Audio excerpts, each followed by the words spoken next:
काय माय काय करालीस, काय हुडकालीस याच्यामध्ये? म्हणजे वस्तूच गट्टा आले. सकाळी गटली होती, ते भाऊ आले तेव्हा पैसे टाकले होते हा राखी बांधाय. हा किती होते? होते काहीतरी, तुला काय सांगू आता. बरं बरं बरं बरं बरं 500 रुपये होते का? असतील तितके असतील, पण गौसच नाही आली की आता तुला तरी काय सांगू.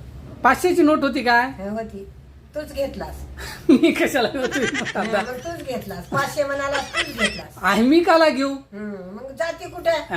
मला पैसे का मला काही नाहीत का? तुझे खरं काय? तर बाबा पण पडले म्हणले कुठे इथं ठेवले दिसले घेते. बरं सकाळी केस पिस विचारल्या कुठे ठेवलीस? ध्यान आहे का तुला? केस चालला बुचड्या बांधला हे बघ. अरे हिंग रे बाबा, बुचड्यालाच हात हा हिंग रे. मग कशी वाढ झाली बाबा, हा येड्या माणसावनी कथा झाली बापा. म्हणजे हिंग हा. रे इतके डबे काढला, ते तितके डबे काढला. हा, हा. तर सकाळ केदो झालं उडकाला, हा. गटच ना आले. आता घटले काय? आणि मला म्हणालीस